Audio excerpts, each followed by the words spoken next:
Amy, patience, understanding that we and communities are trying to adapt to technology and operating in a pandemic. Thank you. Carlos, listening to understand, agree with Natalia, and seeking to be understood as much as possible. Thank you. Anna, confidentiality, maintaining privacy for community residents. Thank you. Anisha, community care. This work is heavy, create ongoing spaces to process and address trauma. Thank you. And Denise had one at the beginning too.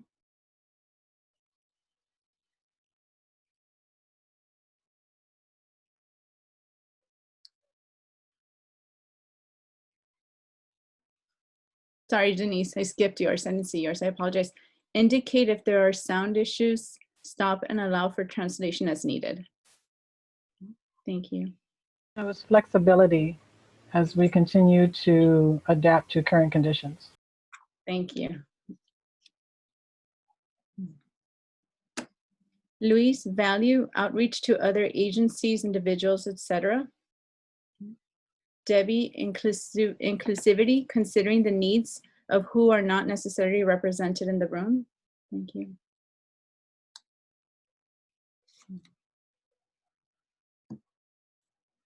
Christina, empathy for how different people are responding to their circumstances. Thank you.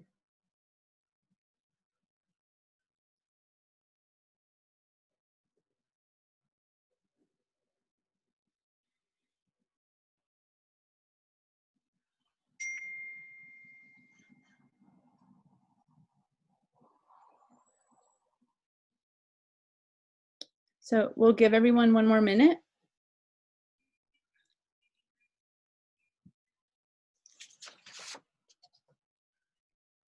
Patience with attention, Michelle, patience with attention to, patience with attention of the and, holding space for multiple, sometimes conflicting things that can be true. Thank you.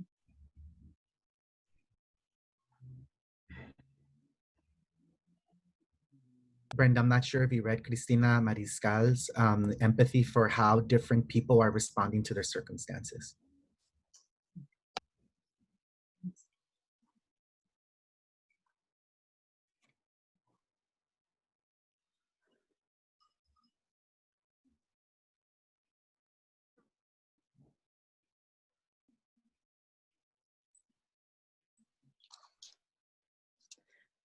Okay, so if everyone's okay with these, we'll incorporate them into our values along with the definition of all of the other values that we just shared with you as well. So I'll transition it over to Carlos. Thanks, Brenda. So I think what we wanted to share with folks is that, what we perceive to be a really unique opportunity and a timely opportunity for all of us right now. And I wanted to start just by recognizing the incredible diversity of organizations and staff within organizations that are present in this call right now. I think if we were to do an assessment, we would find that there's an incredibly mixed array of strategies and tactics that each of us uses in our community work. And we think that this is a huge opportunity, which sometimes can be a barrier. I appreciate Sandra's point in the chat about how sometimes partnerships can be difficult and having the patience to be able to work through those.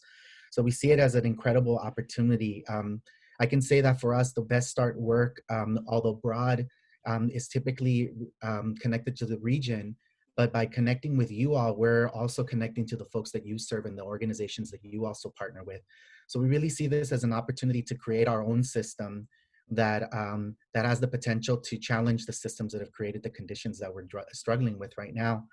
So that being said, we feel that we're grateful, while we're grateful to all of you and we're grateful for the opportunity that the residents gave us in voting to use the funds in the way that we've been doing to respond to the immediate needs of the residents, we also know that there are, that besides the basic needs in these communities, we know that these, as Sam mentioned earlier, that the conditions that the residents are experiencing and a lot of us are experiencing right now, we know that it's not new, but if anything, it's only gotten worse and it's gotten exacerbated by what's happening in COVID. Whenever these dynamics exist in society, it's typically our communities that continue to be targeted and the conditions continue to worsen for them. So we feel that it's important that we continue to focus on systems while we have the opportunity to address the immediate needs. And we wanted to share that we feel like that's a fantastic opportunity right now for all of us. We also, going back to Brenda's point about data, we have a great discipline and pride in always engaging our residents and with our partners who are on the call with us, of always engaging residents with not just data that we see from resources or sources, but also the data based on the experiences that they're sharing with us. So before COVID, we've been working with residents for the last 2 years, and they've been able to identify various systems that affect their quality of life every day. For a lot of you, you won't be surprised to hear this, but it's definitely the education system that's failed our communities, the health and mental health systems that failed our communities, the housing systems that have also failed our communities, and also public transportation. So it was no surprise for us, although some were surprised, that as COVID began and we began to assess the reality of the residents that we were engaging with, and we're sure that you did as well, we found that education continues to be an issue. And to Sam's point of how things have been exacerbated over the last couple of months, it's the schools, the quality of schools, and what are the schools that are responding to this in a way that's appropriate for our communities and which are not. And we're hearing from the residents that that's a challenge for them. Connected to that challenge is also the challenge of the technology associated to this new reality. We're finding that our residents are not just having a difficult time with the tools, with the laptops, with the tablets, but even with the quality of internet access and how they're able to connect or not connect when families are working from home and children are trying to jump on school. So again, we're seeing that it's being exacerbated. We also see that mental health and just health as a whole, with the quality of care or the availability of care, and the real mental health crisis that has surfaced because of the stressors that come with not being able to meet your basic needs, having illnesses associated to COVID and before COVID, and just having to deal with our new reality. And again, our communities continue to be targeted for that. We've seen that we're already in the middle of a crisis around gentrification and displacement, and we're afraid, I'm afraid, I'll speak for myself, that in a couple of months we have an impending evictions crisis that's going to impact a lot of our communities as well. We also heard from the residents that public transportation has always been an issue, but that's only been exacerbated right now as well, which is why we've been able to mobilize a system like VIA, and our partners have been able to step in that way also with Metro LA. We also, one of the things that we've heard in the past around food insecurity has only been exacerbated again with access to not just food, but the quality of food. We're hearing from residents who are grateful because it's not just canned food, although canned food is great and it serves our basic needs. Our residents are questioning, why is it that we need to take the burden of poor food options as well? So all of this to say is that, those are just a couple of the things that are surfacing with the initial data that we're looking at. And we know that you probably are aware of a lot more ways in which our residents being impacted. But the point being is that these conditions are going to continue to persist unless we focus on the systems that are creating these things. So we see this as a very unique opportunity that brought all of us together in solidarity with our communities. So we want to make sure that we share with you all today the opportunity that's presented before us to actually affect systems change, which typically takes an incredibly long amount of time. But we see an opportunity here to be able to affect some change and more rapid pace. So we're hoping that today we're able to more clearly share with you the opportunity that's presented before us. Thank you, Brenda. I'll hand it back off to, I think to Katrina, who'll tell us a little bit more about the data that we're seeing.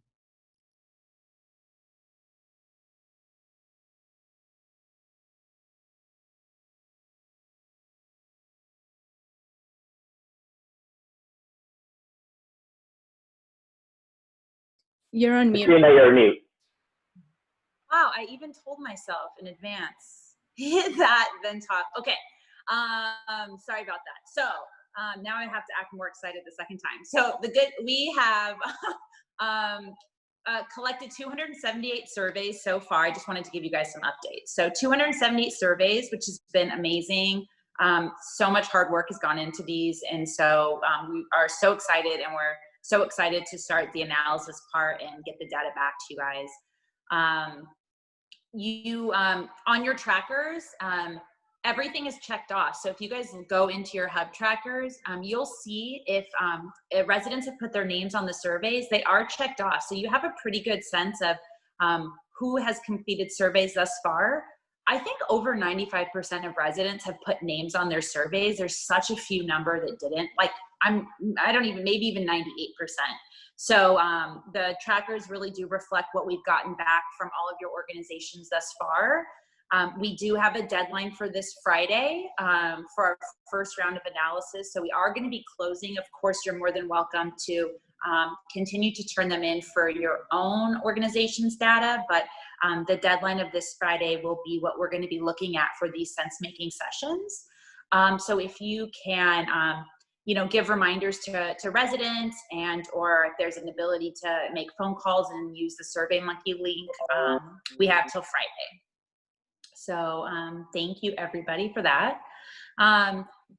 Taking a look at the slide, this walks us through kind of the overall process it's going to get us to that virtual town hall. So the data collection piece, that's what we're in right now.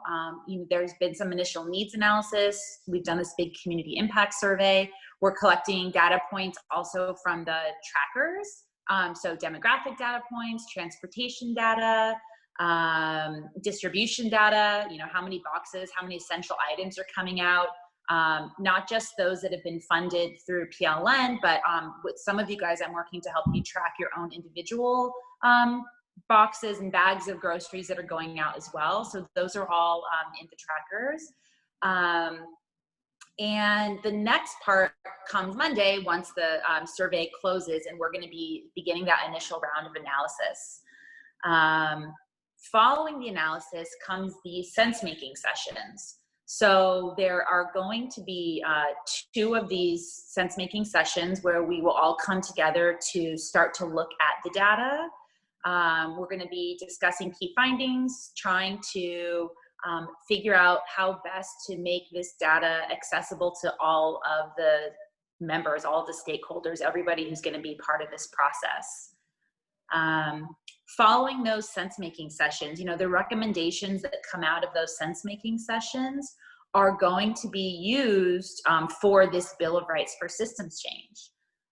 We'll be going into this more a little bit, into it further a little bit later, and along with the timeline, but essentially Advancement Project is going to be helping us with this piece. It's really kind of an action-oriented shift from this policy brief. And essentially the recommendations from the sense-making sessions that are going to help to design this, it's intended to inform elected officials, foundations, and other organizations on how to better design policies that will be supporting residents pre- and post-pandemic. The last piece is the virtual town hall, which will be taking place in February. Again, the timeline will be coming later. And here we're going to be presenting the data to everybody, and along with the Bill of Rights. So that's residents, it's organizations, it's anybody who is able to log on. At the bottom here, you can see the objectives of this process. So we'll be measuring the assumptions and the insights to the findings, defining the importance of data. We will be examining the connection between the findings and residents' lived experiences. We'll be identifying which opportunities can be leveraged towards solution. And last, we'll be identifying the systems and institutions that have a critical role in shifting practice and policies. So I'm going to hand off to either or both Donna and Alejandra from Child 360 to walk us through kind of the model behind this approach and start to walk us through some of the data we've collected. Hello, good afternoon, everyone. My name is Donna Escalante and I work for Child 360. I'm part of the evaluation team and I am supporting Para los Niños in the reflective sense-making session. And the first part is, so what I will talk about is how these sense-making sessions look like in the past, and also how now, because of COVID and everything's virtual, how we have pivoted some of the work for it to become virtual.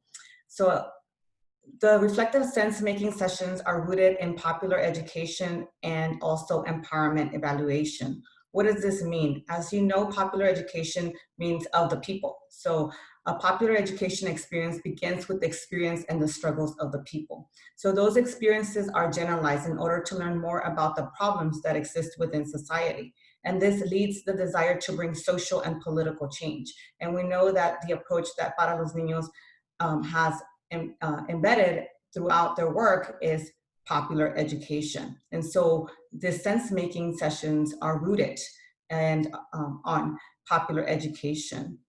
The second approach is empowerment evaluation, and it focuses on communities fostering the self-determination and sustainability. So our approach in the sense-making sessions, we think about how is this data accessible to communities? How are they internalizing? How can they go ahead and provide this data to others and convey the message and make the message their own? So empowerment evaluation lends that work to become sustainable. The community has the ability to identify and express their needs, establish goals, their expectations, a plan for action, identify resources, make rational choices, and can assess and reassess their plans if needed. So empowerment evaluation places evaluation in the hands of community. It enhances credibility and promotes social justice. And so both of these approaches empower communities to use data to create social change. These two approaches are highly participatory. It encourages community members and stakeholders to participate. It involves the collaborative development of a plan of action and engages in reflective thinking and dialogue. And throughout the process, this is key, the reflective thinking and dialogue. Next slide, please. Okay, this quote is really powerful. It was created by a community resident, and it really aligns with the approach that we use. And the quote says, "The data is the true voice of the people, and you must not sweep it under." And I think this is so powerful because, again, this process helps community residents understand the power of data, places the data in the hands of community. It helps community members and stakeholders to understand in a deeper manner the social and racial inequities in their community, and also creates that call to action, for advocacy, systems change, and also reimagining. Next slide. Thank you. So now that you know a little bit more about our approach and where it's rooted, now we're going to talk about how we looked like pre-COVID, but also there has been a pivot in terms of I'll talk a little bit about virtually now how it looks. So the first part of the sense-making sessions that we have implemented pre-COVID really involves the community in developing a shared vision for social change. And if you can see this mapping activity to the far left, it was a way for community to gain a deeper understanding of their social problem. And so in 4 of our communities, we wanted, they were going to identify what was the social problem. And so in order to understand deeper, in a way we did a root cause analysis. So we used a bubble map, and in the middle, they identified what the social problem was in their community, and we had deeper dialogue. And that is the key in these sense-making sessions, the dialogue, the reflection, deeper, diving deeper in the conversation. And we had a series of questions that led to that deeper conversation, that led to that root cause analysis of that social problem. And the questions were very key, from the top of the iceberg to deeper layers of the iceberg. And they included examples of questions like, what is your experience with this topic? What does this look like in your community? How does it affect your community and families? What spaces do you see it? What is the root of the problem? What are the factors? Who benefits from the continuation of this? And this was really powerful. I remember this question because many community residents asked, what do you mean? No one benefits. But as we had a deeper dialogue and understanding of the causes of the problem, then they understood that there were some people, organizations that benefited from the continuation of this social issue. Who else should be responsible to address this issue? Who is already helping? What systems can you influence to improve the conditions? So these were example questions that we used, and we used a bubble map, and we facilitated the discussion in groups across 4 communities so they can have a deeper understanding of that social problem. Another part of the sense-making sessions included data cafes and data walks. And so to the far right, you can see that we used this format, data cafes and data walks, to broaden the view of social problems and encourage data-informed decision-making. And so data cafes, just to give you a little bit of background, it is modeled after World Cafes in Psychology and Social Work.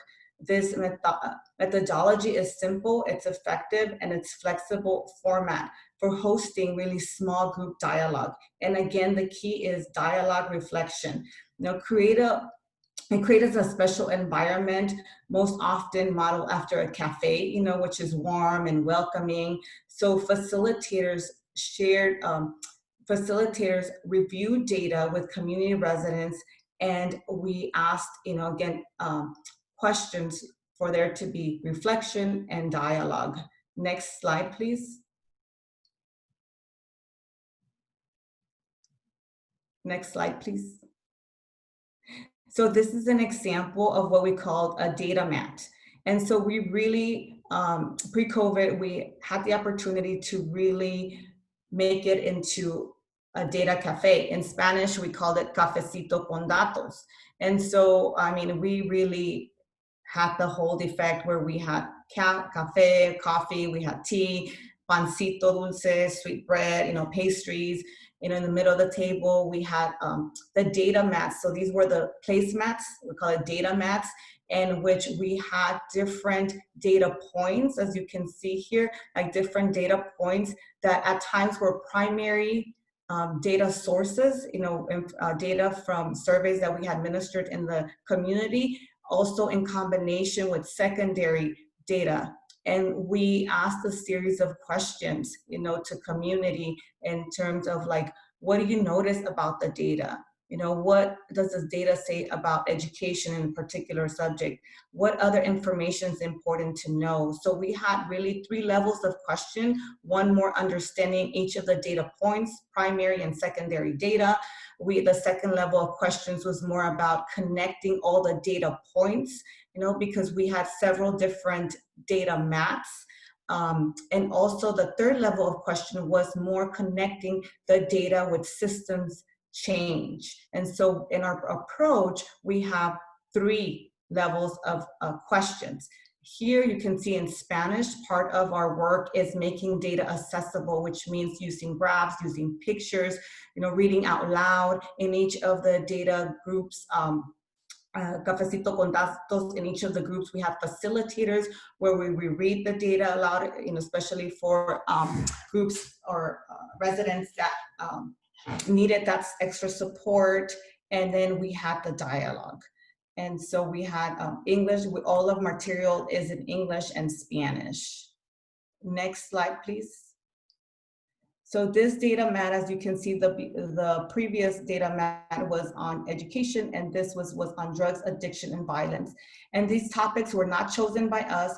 The data topics and data was identified by community. So because since each of the communities identified the social issue that they wanted to learn more about, you know, these data points were, again, primary and secondary sources, and they were identified by community. All material was English and Spanish. We try to use pictures and graphs. And again, the reflection questions were key in order to identify the root cause of the problem and have that rich and deeper dialogue. Next slide, please. Oh, I do want to say that we had the data cafes, and some community chose data walks, which is the same content and the same context, but it's like a gallery walk, like when you go into an art exhibit and you walk around. So instead of placemats, we use data posters with these data points, and it was a gallery format, and a facilitator was at each poster and engaged in dialogue with each community resident. Next slide, please. And so as you can see here, we see a mountain. We use community feedback to adopt tools and facilitation processes. Here, what is powerful about this mountain is that we used a mountain for the community to create a sense of long and short-term outcome. And so this visual was identified by community. You know, when we talked about like long-term outcome, short-term outcome, you know, community, the way that we were introducing it didn't make sense to community. And community said, what you are saying, the visual that you're using doesn't make sense to us. Like, what about if we use a mountain, you know, and what about if we use steps to identify the short terms? And so this visual that you see here was identified by community, created by community, and what we did is facilitate that process. So the community worked in groups to create the mountain. It was in puzzle format. They had to, you know, put it together. They reviewed terms and then created meaning of it, so they could identify within, you know, their projects what was the long-term outcome and the short-term outcome. This mountain graphic, you know, was identified by them, and it really resonated with them. And so part of that sense-making session is listening to community, like what makes sense to them, making data accessible so they can understand it, you know, and also really embarking in that dialogue and reflection. And like that root cause analysis is very important. And so throughout our sessions, it's important that we facilitate discussions and for community to understand the power of the data and empower community to use this data, make connection to systems change, and for a call to action. So in this mountain, there's a little bit more background information, if we can go back, sorry. In this mountain, you know, we asked community, as they were identifying the short-term outcomes and long-term outcomes, it was a scaffolding process. And I think that's key as well in this process, that it's scaffolding. And so we asked them 3 questions so that they could actually create their long-term and short-term outcomes. You know, and we ask, you know, for whom is the change you want to see? What is the change you want to see in your community? What systems you want to change in your community? Why does this change matter? And I think part of these sense-making sessions, it's important to ask the why. Why does it matter? And that's part of that dialogue as well. Next slide, please. So here again, reflection questions, like I had mentioned before, there are three levels of them. The making sense of the findings of the data. We use primary data and secondary data. Step 2 is making connections across all data points. As for each of the Cafecito con Datos, we had several data mats, which means that we had various different data points. And so we wanted to, what part of it is to make connections across all data points, you know, and also to make connections with their own work in the community. And then the third level of questions is a system change, which is we want to know how is the data, you know, impacting the findings. What systems change conditions are impacting the findings? Based on the findings, what systems are being shifted and who has the power to change this? So these differ a little bit depending on the content, but we always think about 3-level approach for reflection sessions and questions. And now my colleague Nabucco will lead you in a sample of reflective sense making, and she will give you a little bit more information on this. Thank you, Donna. Hi, my name is Nabucco Fukatsu, and I'm a data analyst at PLN. As Donna explained, that's the process of sense-making sessions. It really deeply rooted in the reflections and dialogue. And then we try to make sense of data based on people's experiences in the community. And so for today, because time is very limited, unfortunately, we won't have a breakout room and then have discussion itself per se, but here like I want to present some data that we work together to collect, and then have some reflective questions, and then if you could ask these questions and then have any idea, please share in the chat box. And this data is about the residents who are served collectively by our network distribution hub.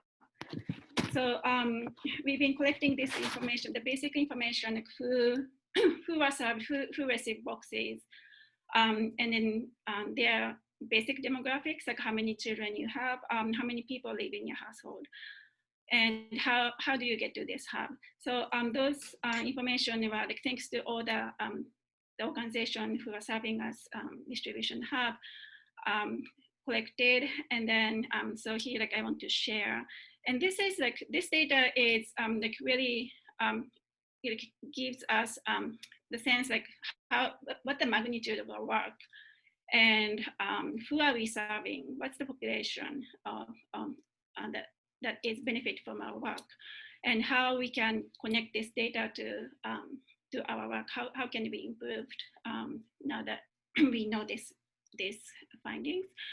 So again, if you have any idea that I want to share, please write in the chat boxes. And then of course, as Katrina explained, the survey is right now going on, which is those like data points are really like came up from the initial assessment from the residents. So we will see once the survey is all in, and in the next the real sense making sessions, we will see their experiences, how they are experiencing our services, and like what are still needed and what to be changed. So those data will come later in this process. So from this data, we know that we have served more than 2,000 people, and the average household is 4.2, so like a little bit over 4. That's the average household size. And then 63% of families we serve have children under age 18. And I have to note that we are still missing some data. Some people, like a few hundred people, haven't haven't given this information. So all we know is at least 63% of families have children under 18. But I estimate that it's probably like much higher once all the data is in. And then 35% of working families have children aged 0 to 5. And when you have to work, and as you all know, the boxes are really big. And then when you have children 0 to 5, it's really hard to get there, and then how to bring the box back.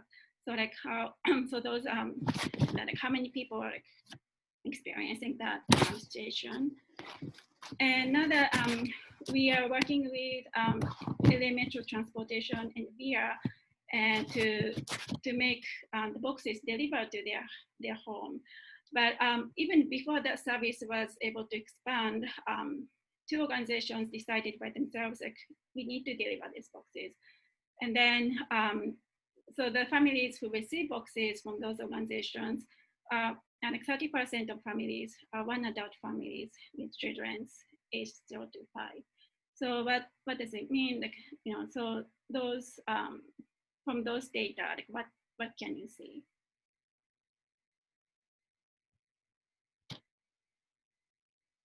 In the chat box, Carl says it's a significant number of households with one adult in homes with children 0 to 5. And 35% of families have to work to receive those resources. Wonder how public transportation can support, and I'm grateful that Metro LA Transportation VIA for helping reduce the risk. And from this data, it's actually like we can see like this support are really needed. So really, yes, we really appreciate that.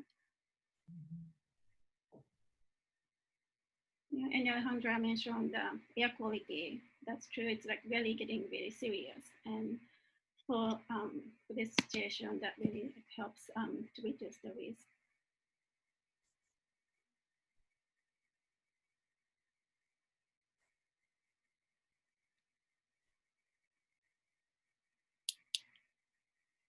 And yeah, and then this number looks really big. You know, like some organizations are making like turns so that more people can be served, and that really like they are assessing the needs in the community and then adapting. So it's like very flexible work approach.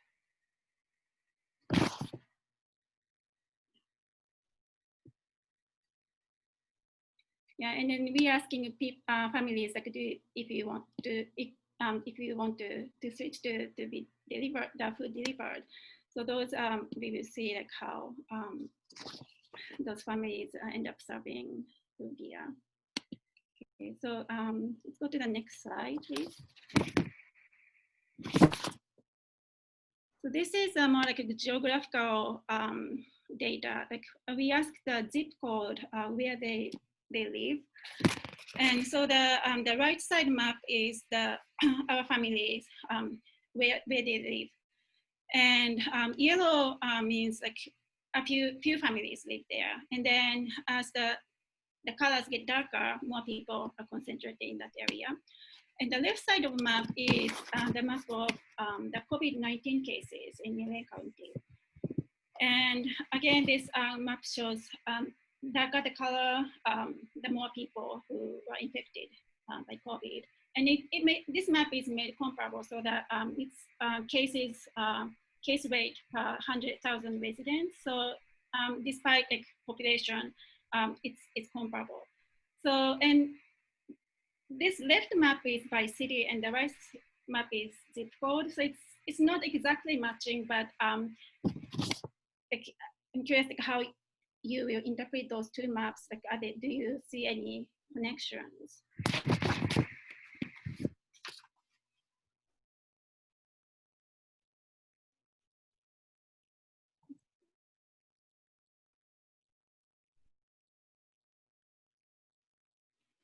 Yeah, and there is connecting the enrollment to kindergarten. It's down 15%. That's pretty big.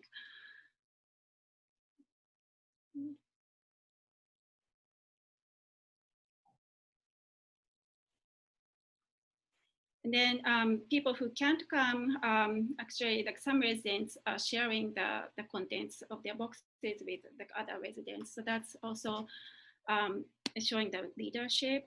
I've heard that like one resident was receiving 10 boxes so that she can distribute to other community members. And if you go to the next slide, that's a closer look. So those dots are showing where our distribution have located, and then where people live. And by the form of pickup, 60% of families are actually walking to the distribution hub, and 29% are driving. And looking at those maps, like what questions come up to you as you started to see those maps? And what connections do you see between all those data points?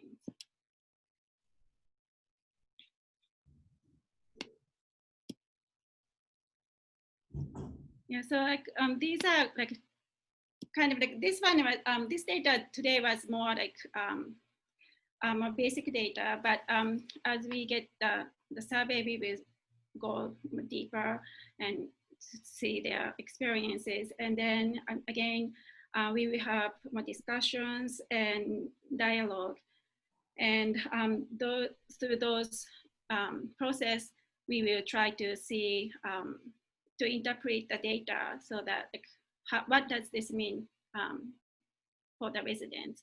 So that we don't have to assume, make assumption, but like really trying to interpret from the point of view from the residents. Yeah, and some just shared Pico Union in Westlake make 2% of the population, but make up 4% of COVID-related death, and that's where our families are concentrated.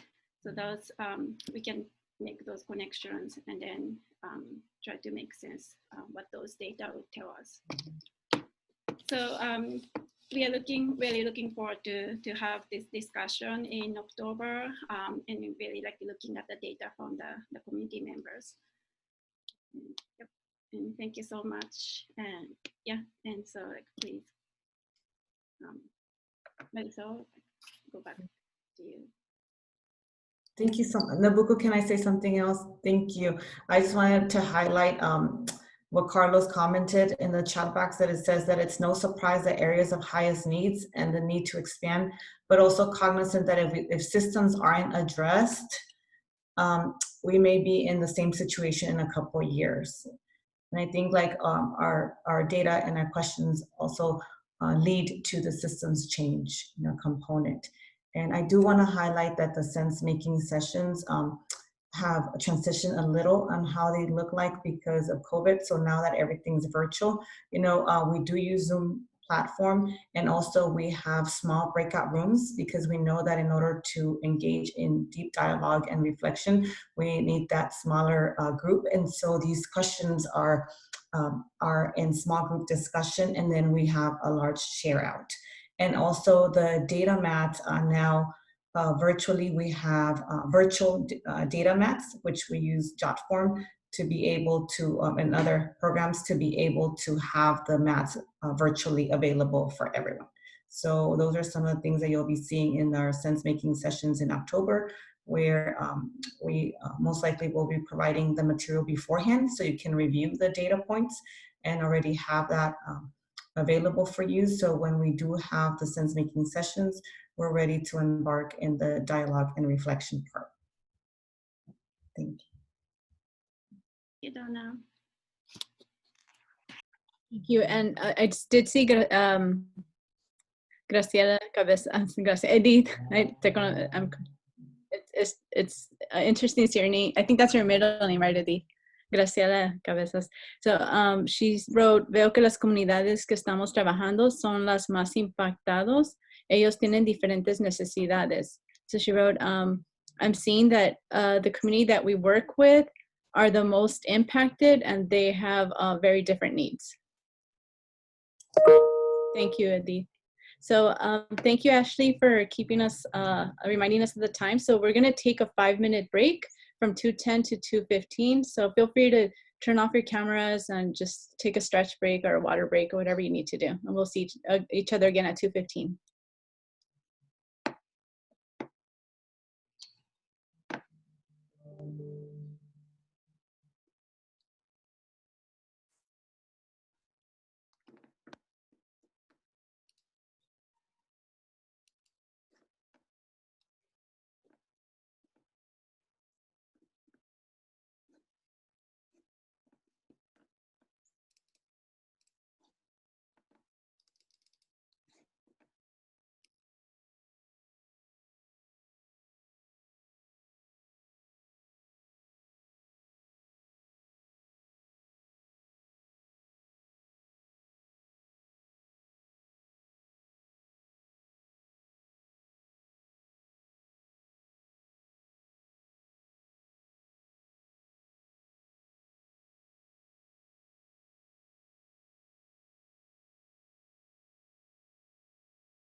timekeeper reminder. Welcome back. It's 2:17.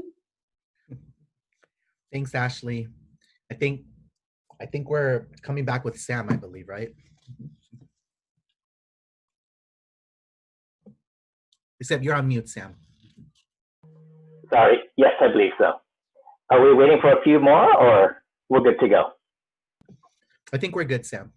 Okay, perfect. Well, welcome back, everyone.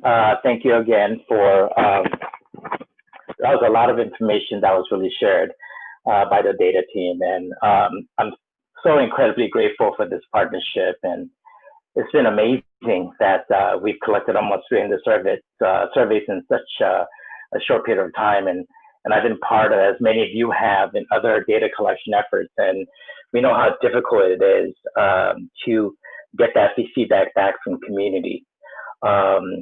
It's a testament not only to the partner organizations and those who have distributed the surveys and helped residents complete them, but also a testament to the residents who actually participated and recognized that the importance of providing feedback to us. Esta believes in building partnerships with community, and although most of us are familiar with traditional service provider, service recipient types of models and relationships, we at Esta strongly feel to truly achieve transformative change, we really need to understand and work collectively towards system change. As a network and as an institution, we want to be values driven. We believe that people's lived experiences are assets. And we really want to be data informed. How do we use the data to make course corrections? How do we use data to create non-traditional feedback loops? And how do we use data to identify the improvements?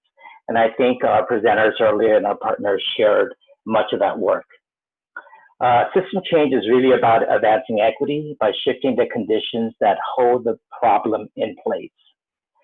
And so prior to, as Carlos and Brenda and Donna, many of the other partners have shared, prior to the pandemic, residents living in Region 1 of Esta were already facing disparate and inequitable access to employment, living wages, health, affordable housing, and many, many other conditions.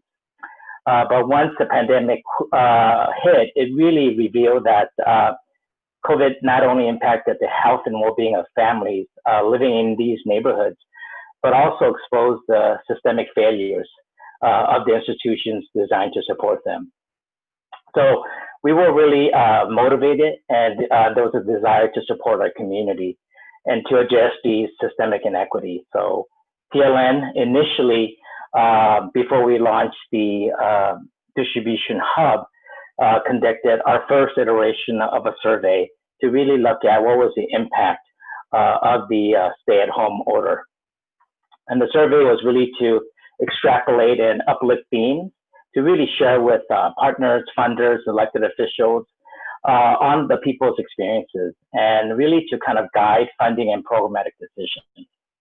As an organization and as a collective, we're really committed to really realizing improved outcomes and long-term systemic change for families who live in Region 1 communities and neighborhoods. As a relationship-driven organization, we know many of the families who receive food and resources through the hubs. We now have created allies with them. And as our communities continue to be ravaged by COVID-19, as the data reflected in what's happening in People Union and Westlake, it's really imperative that we maintain our focus on these communities, and we have to create really an alternative system to address immediate and urgent needs. Beyond the kind of the essential items that we've been providing, such as food and other supplies, hubs such as ours continue to provide additional support. And we want to make sure that we are attempting to address kind of the persistent technological divides that also exist. One of our partners, USC Price Center for Social Innovation, just in Metro Esta catchment area alone, 32% of the households are not able to use or connect to the internet. And so Donna talked about how we all have to pivot to this kind of virtual platform to engage residents around the data. And schools have to do the same, and social services. So if you have 32% of residents that are not connected to the internet, it makes things very difficult. Next slide, please. So,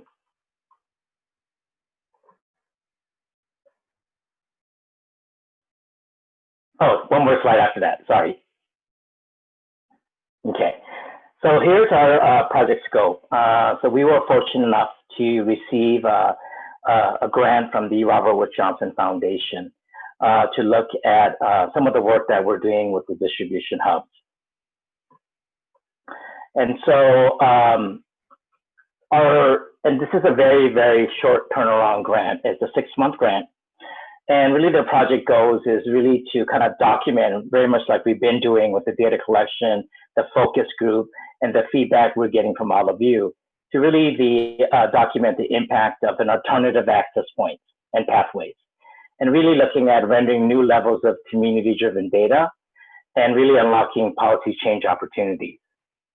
And the second goal is really using data to inform the co-design of what we're calling possibly a policy brief or Bill of Rights, to really inform institutions and key decision makers on future recovery investments that are more equitable and sustainable. And so the questions that we're really trying to respond to is, can a network such as ours that have a strong history and relationship with the community really implement effective COVID-19 recovery efforts? And what gaps actually exist through this work that we can uplift and again document and identify in the city and county's response to the pandemic. So we have a few working assumptions. I think one is that there needs to be an investment on networks. And I think oftentimes networks such as ours go unrecognized. But we all know that as this pandemic hit, we had to pivot and act very quickly. And we were fortunate enough by all of your willingness and commitment to come together. But I think for many of us, we weren't distribution experts, and we had to kind of learn on the fly. So I think it's just incredible where we're at this current time.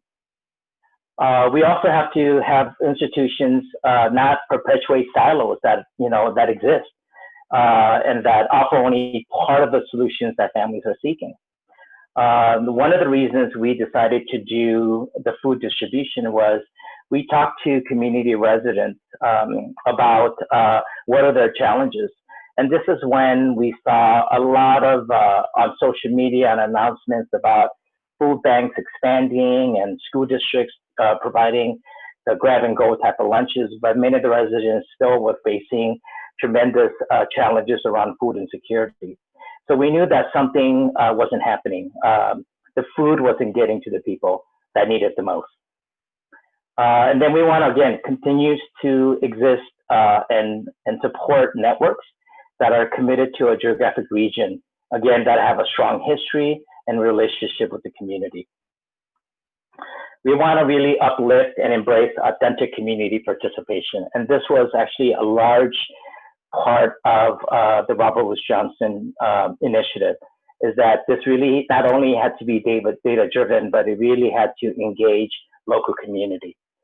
So we want to make sure that we have a shared decision-making process that collects feedback and perspective of all context experts. And we want to make sure that community residents are invited, from the very get-go, from the co-design of this equitable approach.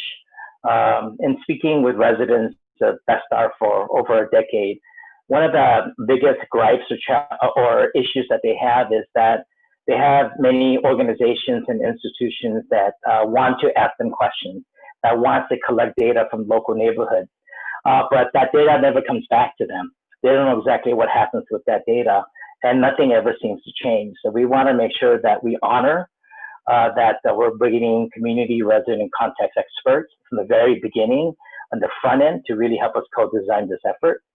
We want to make sure that the survey really captures the stories and the hardships that families are really facing around food, around housing insecurity, transportation, and making sure that accessibility is at the forefront of our work.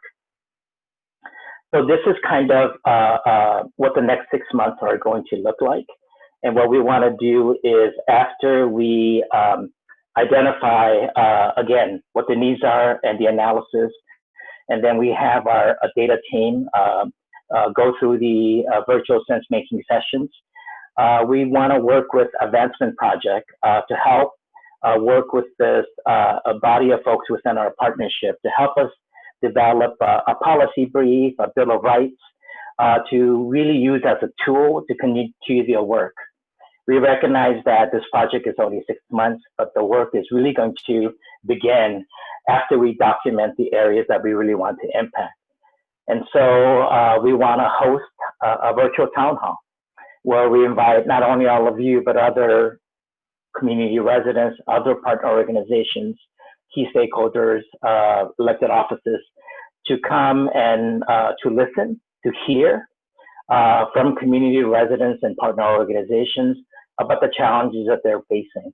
And hopefully through this tool of a policy brief or a Bill of Rights, we're really going to be able to identify key things that we can ask them to champion. Because many of us have talked about systems change, and again, we want to make sure that the system that we help co-design moving forward really meets the true needs of communities and families. So that's kind of the project for the next 6 months. And what I'd like to do is now hand it over to Erica, who's going to walk us through the next agenda item. Hi guys, so here you guys will see the timeline that's from July 2020 to February 2021. So it was split in 3 different phases. The first phase is under the planning that took place in July and August. The second phase is focusing on sense making and around the educational campaign. And phase number 3 is when we will have our virtual town hall. During phase 2, which is starting September now, we are focusing on identifying stakeholders and also recruiting committee members. And it would be out of the people that are here now on this call. And continuing with the data collection. If you guys see, in October and November is when we will have the virtual sense making retreats. And the reason why they are on Saturdays is because that was some feedback we received from community members that those are the times when they'd be most available. So we wanted to work around their time. And we do meet, so this committee is going to meet on a monthly basis. I don't know what else we would want to add on here. So we are, it's, oh, sorry, my screen just.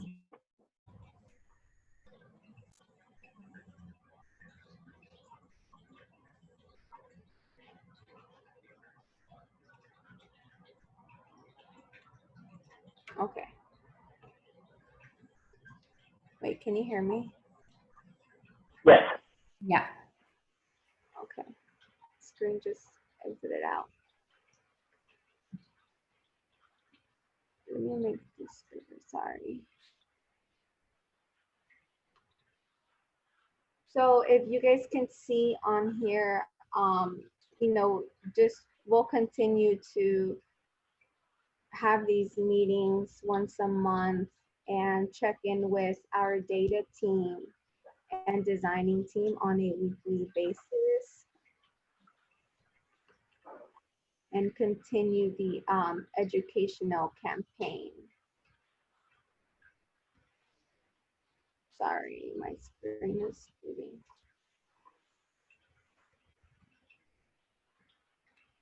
Thank you, Erica. So you'll all see the timeline here, and as Erica's stressing, you'll see we also included it at the end of the invitation where we specify the meeting dates. And as Erica shared, We do want to make sure that we are providing a space for where the residents could be active in these spaces. So we did get feedback from some of the staff that are working closely with the residents that it seemed like because of, again, like kids are in school and they're at home, and I think their parents are being mandated to be present to support their kids during school hours. And then in the early evenings, which is something we also visited as a potential, they're pretty busy also with just, you know, everyday life chores. So the promotores have shared that there's been a few trainings that have been offered by other partners on Saturdays, and it's more accessible to the residents. So that's why we want to make sure that, again, in making it, you know, thinking of equity and putting the priority in the residents, that we do create these spaces where it's accessible at the times that they're available. Once, you know, you'll see that for the town hall, we are also identify a Saturday as the date. There is a meeting here in December that's scheduled on Tuesday and also in January. Once we have the residents, we'll revisit, you know, in the group, we'll revisit these dates to see what works for them. Because we do want to, again, we want to make sure that it's centered around the residents, and that they feel like there's a space that's provided for them to be able to fully engage in this process. So, Brenda, can I also add a quick point? This timeline will be shared with everyone when we're done. But if you notice on the top section where Erica explained that there's different phases, the bottom section, what you'll see is the work involved that happens in between the sessions. So we know it's a little small on the screen depending on how big you have it. But the idea is that while the meetings are happening and we are doing work while we're in these retreats and in these sessions, there's also work that happens in between the sessions. So we want to make sure that folks are aware of that. And again, if you can't see it right now, rest assured folks will get a copy of this as well and help in your decision making. Thank you. And it was shared yesterday. We shared the presentation, so it includes this timeline as well. Sorry, Brenda. That's fine. Thanks for the reminder. So I'm gonna now go over the specific roles of this committee and all of the different teams that make up this partnership. So I'm gonna start with what we're calling now, it's the Best Start Network Distribution Committee. So the acronyms are BNDC. This is what we named in the application. You know, it's open to change, you know, once we have the committee members, that something that fits more with like the work, and also that it's, I think Sam and I and all those have been talking about that this is just specific to distribution and it's a 6-month contract, but what will this partnership look like, and how does this committee really represent what our long-term goal is for this work that's beyond 6 months as well. So the purpose of this committee would be that the partner organizations, yourselves, and community residents collaborate to develop data-driven strategies for more equitable systems to better serve communities across the region. And the responsibilities, as you know, has been presented before, you know, by Child 360 and the rest of the team, is that you'll all be working on analyzing the data results through the reflective sense-making process and offer recommendations. Through the sense-making process, will lead participants through questions that gauge assumptions and insights to the findings, define the importance of the data, examine the connection between findings and people's lived experiences. If we move on to the next slide, Marisol. Additionally, they'll, you know, so with the sense-making sessions, it'll help to determine which opportunities can be leveraged towards solutions, and it'll help identify systems or institutions that have a critical role in shifting practices and policies. This group will also help inform the development of a policy brief or Bill of Rights. I think it's open also to your recommendations that will highlight the findings and recommendations. This committee will present findings and recommended solutions. You'll engage in the co-design of the sessions to plan the virtual town hall, and you'll provide facilitation support. So members of this team will provide facilitation support during the virtual town hall and provide ongoing updates to the community as well. Next. So we understand that there is a commitment, and these expectations that we're laying out, but we also recognize that maybe some of the partners may not be able to join formally, like this committee, but there is an important role that you'll still continue to serve. So that's everybody, that everybody's that's part of this, that's here, and some of the folks are not here at the moment. But again, we'll still continue to work with you all to capture the experience and impact of COVID-19 for the residents in Region 1. And again, this is something you've been, supporting us with and work and collaborating on this effort. So you'll continue to also, analyze data results through reflective sense-making process and offer recommendations. They'll share the intent and purpose of the pilot project with residents. So again, we want to make sure that this always circles back to the residents that we're all serving, and it doesn't stay just with the residents that are part of this committee. You'll participate in data collection efforts. You'll help us identify residents to participate in the BNDC, and recruit residents and organizations to participate in the virtual town hall. Next. So you've met some of our members from our evaluation team today. So it's Para los Niños that's working along with Donna and Alejandra with Child 360, and the USC Prize Center, who actually invited us to apply for this project.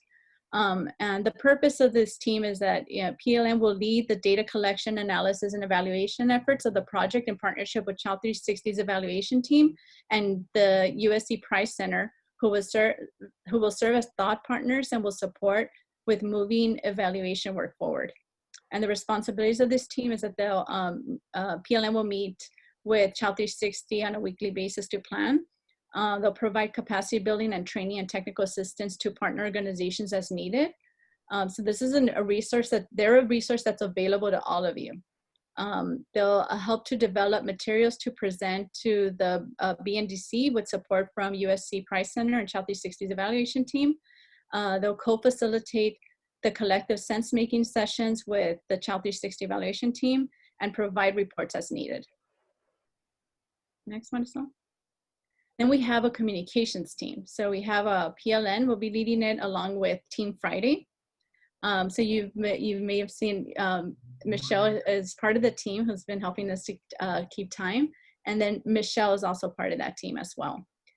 So PLN will lead the communications efforts of the project in partnership with Team Friday, who will serve as a thought partner in systems change work and experts in guiding and educating on branding and messaging. I'm sorry, I know Christina, who's part of the PLN team, was also on here earlier, so she'll also be supporting with this effort. The responsibilities would be to promote marketing of the regional approach, activities, outcomes, and impact, create and share branding materials for social media, signage at the hubs, town hall save the date announcement, and participant materials. They'll produce and disseminate the press release, and they'll support with the developing a video that will capture the pilot and a systems change framework.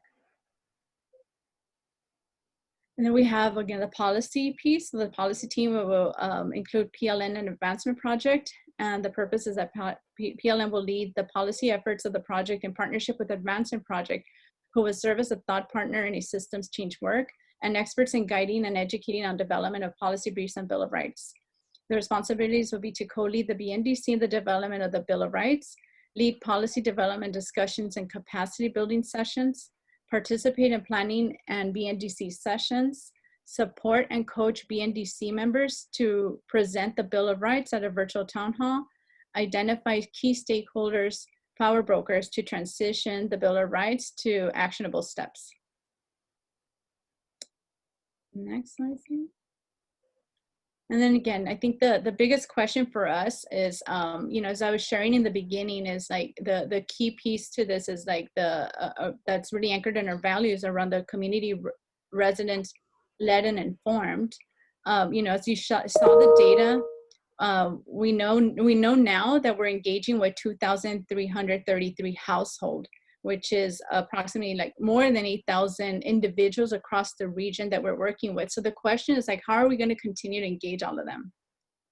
We did share that we're we're going to work with, you know, a handful of residents that you're going to all help to identify that will be part of this BNDC.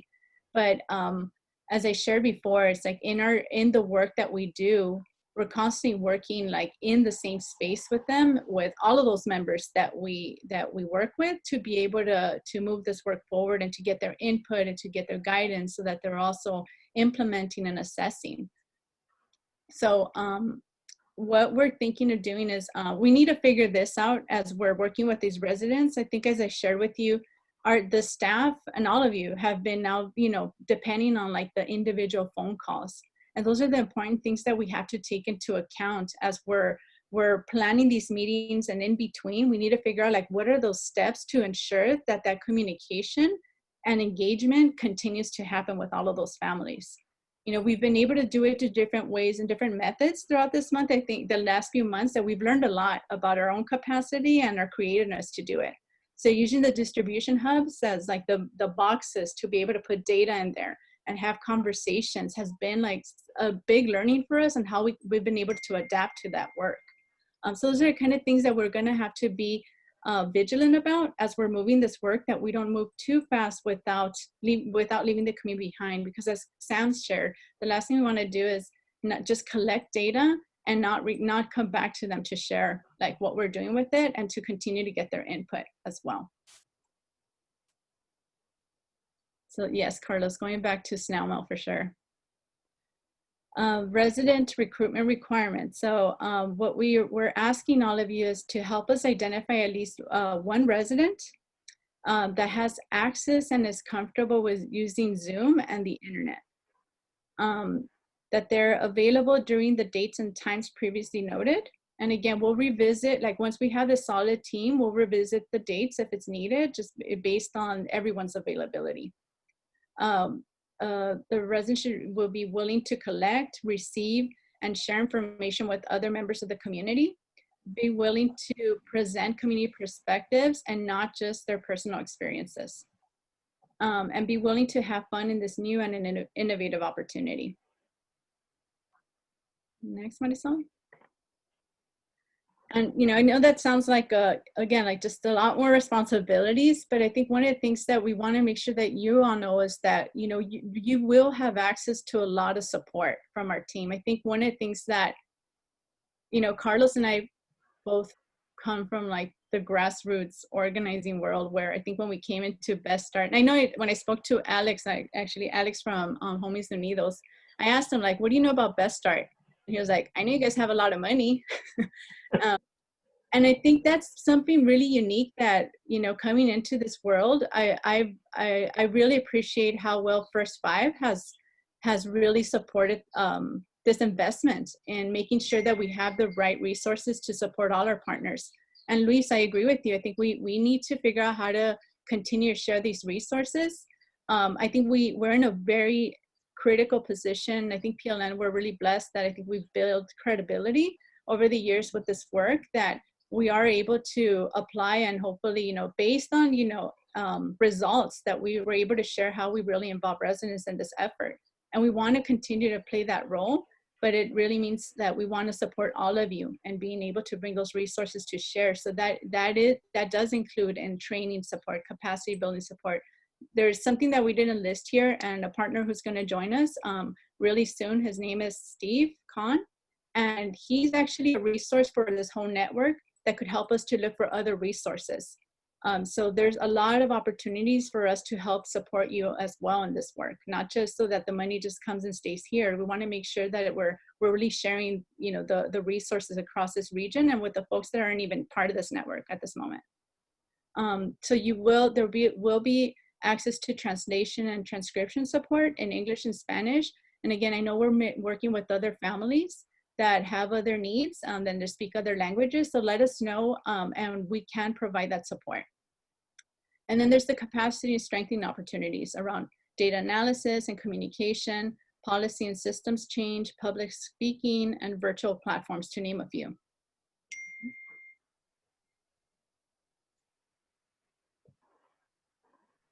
So I'll send it over to you, Sam.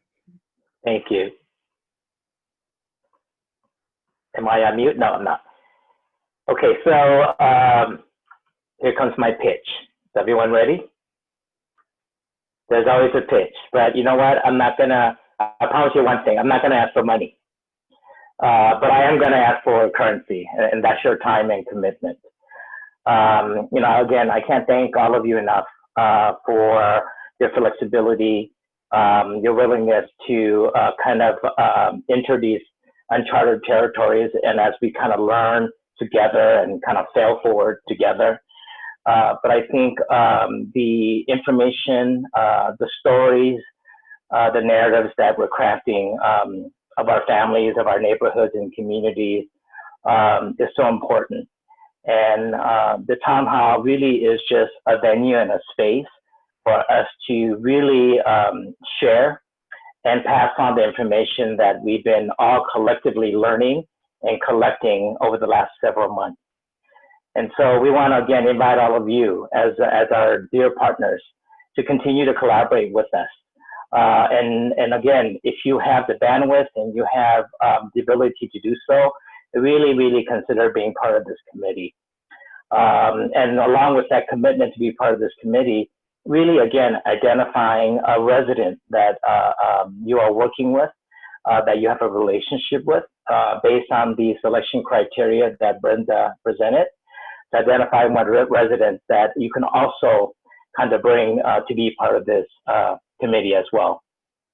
We will work together to identify what the process will be, as Brenda highlighted, and to continue to share data and gather input from our constituents. So the next action that I would like to ask all of you to take is using the chat box. Please let us know if you're on board.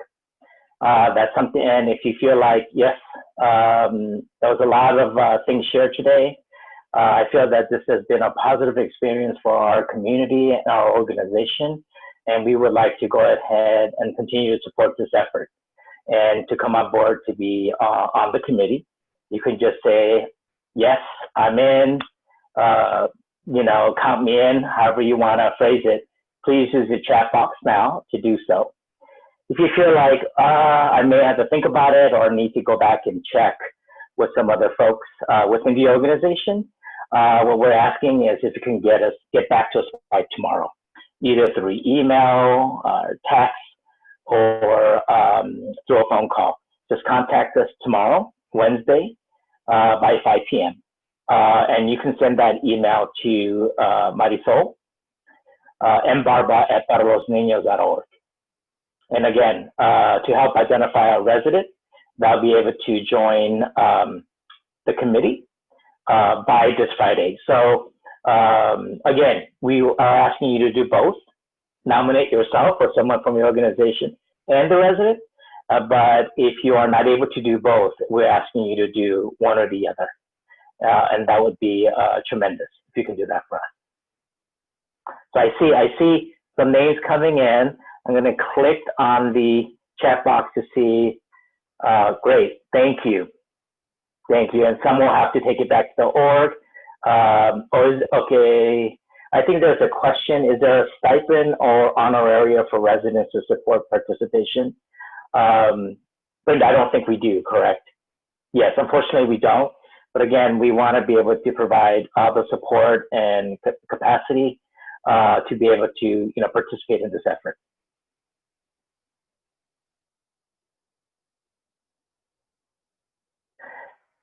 So as folks are thinking and letting us know if you're going to get back to us or you can commit today, I just want to kind of open it up and to see if there's any questions about any of the information that was presented today that we can clarify. Thank you, Francis from Karsh. Thank you, Menda from Children's Hospital LA. Nade from APF Look Forward. Any questions? I know there was a lot of information shared.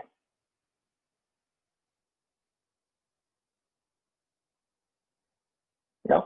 Any from the team? Any other comments or feedback?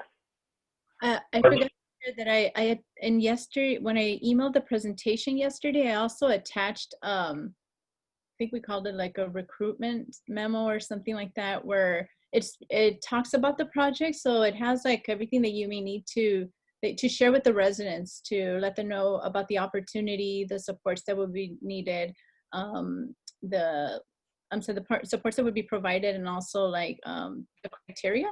So feel free to look through it and reach out to any of us. You could reach out to me if you have any questions, and I could walk through the process with you as well. I have a comment. It's a little unrelated, but it's sort of about resources. And I participated in the California Community Foundation presentation yesterday regarding some federal funds that will be available for LA counties, $10 million. But the funds need to be spent by the end of December 2020 as part of the CARES Act. And it's a really rushed process. And you know, looking at our timeline and their timeline, I mean, I really like our timeline better because it's a lot more realistic and organic. However, there might be possibilities that we can join in along the way. I don't know how people feel about, you know, kind of including resources along the way, because I feel that in order to have folks engaged, we also need to provide resources to continuously kind of support community needs. I mean, there's some urgent needs that are right now, and we need to, you know, in 6 months, it's a whole different thing. But I like this process. I love to keep this process. I think this is how it works. You know, it's worked fabulously in the past. We need to focus on this kind of thing. I wouldn't change it or rush it, but have in mind that there are other parallel kind of resources happening at the same time, and we should have a space to share those resources. There are new clinics opening up, new funds available, new programs, vaccines coming up. I'm involved with the COVID-19 vaccine, and it's opening soon. We are looking for volunteers, so folks can get the vaccine, you know, next week, hopefully. And so there's some resources out there available, but and we shouldn't wait 6 months or further on. But we should maintain, you know, this plan. I love the plan, and we should also keep in mind to create a time where we can share those other additional resources. Thank you for that feedback, Luis. I believe I did get an email yesterday. I think one of our staff from our development team was also on that call with CCF. And so we'll follow up definitely. And again, if our goal is that, earlier I had mentioned that one of our goals is for funders and future investors of COVID-19 recovery efforts to recognize our network and the impact and effectiveness of our network. So we want to continue to approach new opportunities as they come. And so we want to, again, create that space in which where we could have that conversation, Luis. So thank you for that. I think in the meantime, you're right, there's a lot of opportunities that are being shared at the moment. So I would say, Luis, like, feel free to maybe just share with everyone, and then we could set up some time to explore together in between meetings as well, so that we don't miss those opportunities. And then we could figure out like how to work. Because I think for us, like when we had close to $1 million to spend before June 30th. And then the question is like, where do we get these resources? There was so much that we had to figure out and build the infrastructure. I think we're in a better position now. Right. We have really great vendors at the moment that we could probably lean on them. Yeah. But it's a matter of like figuring out all those different points to see how can we deliver on that as well. And then also the thing that I'm wondering about, I mean, even for us, like we still have like all the work that we have to do. And then all of our teams, like, you know, we're at 2 sites twice a week. I don't know what it means for all of the other partners as well. Like how, and I'm just curious about like, how do we bring in resources that could support the staffing of our organizations as well? Right. So Brenda, maybe this is also a conversation we could engage with Steve Kahn with California Strategies, you know, who potentially could help us, you know, if there's opportunity for future submissions to bring, again, additional resources to build the capacity of the partnership and the network, as well as the funding to do both. staffing as well as continue the distribution effort. Okay. Yes, that's a great idea, Sam. Any other thoughts or questions from anyone? Comments? A comment in the chat, Sam, from Michelle, mentioning that DPH will have direct grant funding for CBO COVID engagements in high impact areas that also is going to be coming out soon. So yeah, thanks. It looks like mid-November. And then the Lifeline program for state of California is expanding their gigabyte use. So from 3 gigabytes to 8 gigabytes. And that could really help with the digital divide in our Metro LA areas as well. Perfect.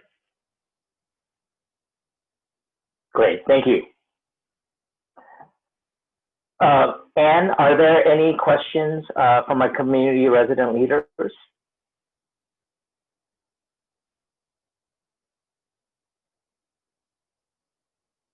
We don't have any today, Sam. It's just the orgs at this moment.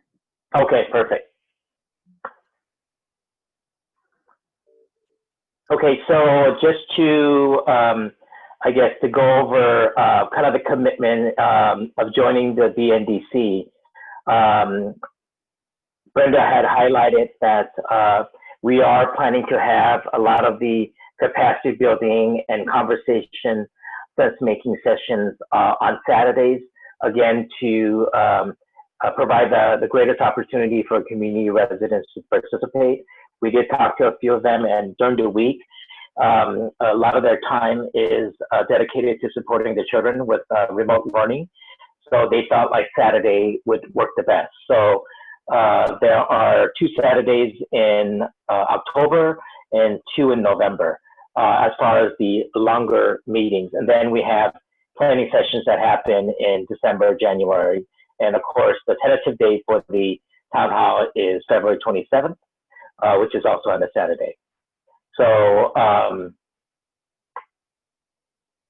if you want to take a screenshot of this, I don't know if you can send these dates. So when they talk to residents, they have all these dates, Brenda? Or should we just ask them to take a screenshot? Yes, and they could, I mean, you could take a screenshot, and I sent this presentation and okay. It in the recruitment memo. Perfect. For the residents to see. And so I think we're right on time, 3 o'clock. So if there are no, I know, amazing. Thank you. Who was time you for Ashley? Thank you, Ashley. We appreciate you very much. And so thank you all for, again, taking the 2 hours out of your time today to join us. And again, thank you for just your incredible commitment and partnership. And again, I just want to leave that we will be following on with information on the virtual tribute for Jesse Salazar, former executive director of Pathways LA. For those of us that had the great opportunity to work with him, we want to definitely create an opportunity and space for us to honor his work. So we'll get that information out to all of you. So have a great week, folks. Please stay safe. And until next time.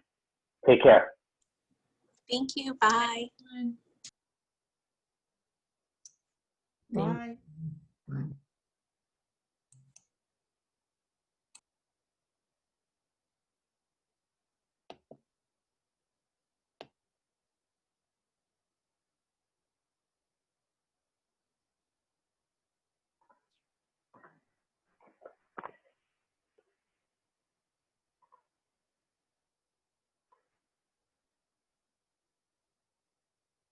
Do folks take a restroom break before we debrief?